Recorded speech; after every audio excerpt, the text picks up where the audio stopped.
So, good days mga ka-keepers and welcome back to my channel. Isang magandang araw po sa inyong lahat here at CoinKeeper TV.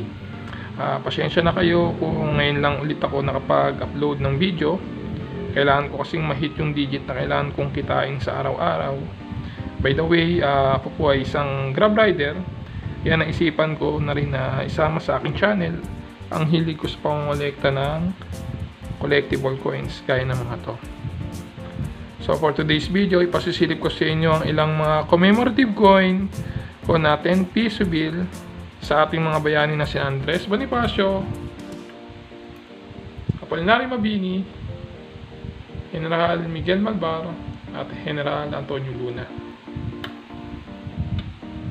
Year issue nito from 2013 to 2016. Ito po ay patuloy kong kinokolekta at itinatabi. Sa mga magtatanong kung ako ba ay bumibili nito, ang sagot po sa ngayon ay hindi po. Pero open po ang chat box kung meron man sa inyo nais magbenta ng mga collectible coins gaya ng mga to. At sa ating pagpapatuloy, kung bago ka sa aking channel, please like and share ang video natin ito. At huwag mo na rin kalimutan mag-subscribe at hit ang notification bell para updated ka sa mga susunod kong videos. At dako naman tayo sa features ng mga barang ito. Start po tayo kay Andres Bonifacio.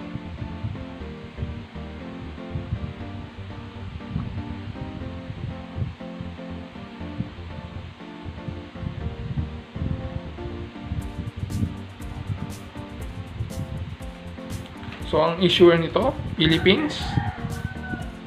Type circulating commemorative coin, year 2013. So, ang composition nito, bimetallic, nickel brass sa gitna, at copper nickel ring sa gilid.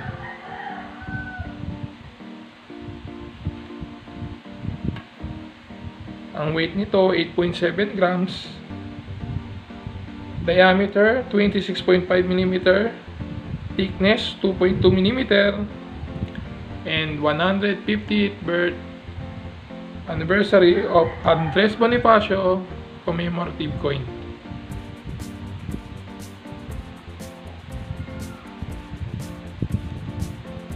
Ang presyo nito sa very fine condition niya 51 pesos, sa extra fine condition niya is 59 pesos, sa almost uncirculated condition niya is 89 pesos at sa uncirculated condition niya is 120 pesos. At sa next nating bayani na si Apolinario Mabini, year 2014, issuer nito Philippines, type circulating commemorative coin.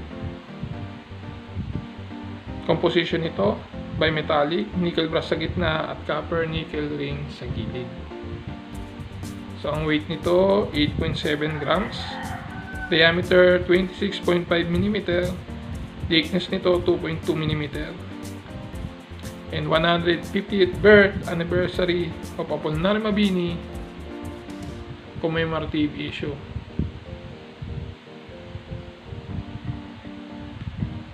So, kung nagbabala kayong bumili ng capsule nito, ang kailangan ninyo is yung diameter.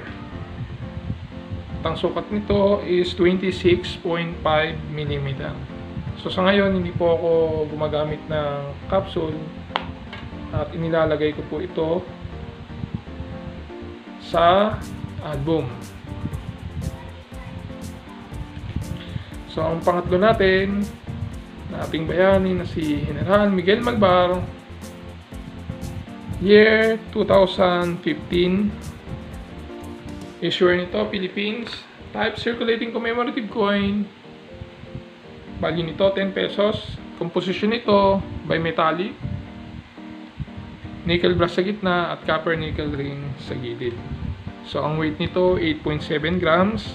Diameter, 26.5 mm. Thickness, 2.2 mm. At 150th birth anniversary of Miguel Malvar commemorative issue.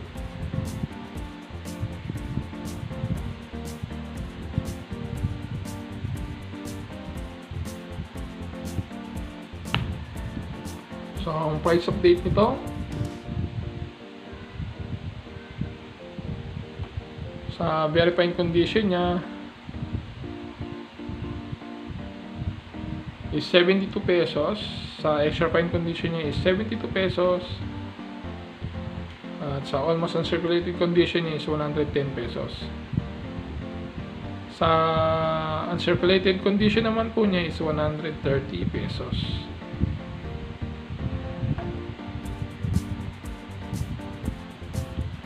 Sa ating last commemorative coin, General Antonio Luna, year issued 2016, issuer nito Philippines, type circulating commemorative coin, composition to by metallic, nickel brass sa gitna,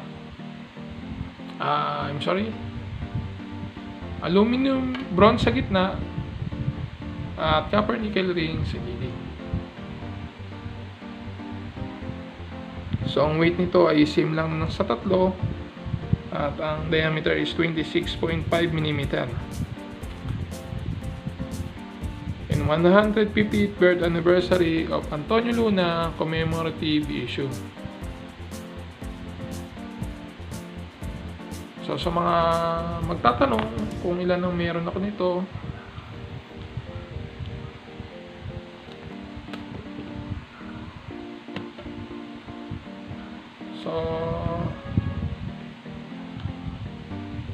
kay Apolinario Mabini, meron akong 6 nito. At sa kay General Antonio Luna, meron po akong 4 nito. So, dito po sila nilalagay sa album para hindi po sila magasgasan at mapanatili ko yung quality po nila.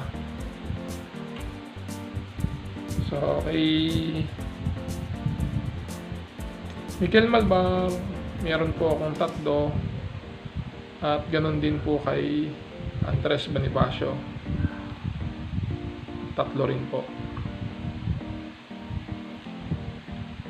So hanggang dito na lang guys, maraming salamat sa inyong pagtangkilik at ingat po tayo palagi. So hanggang sa muli, paalam.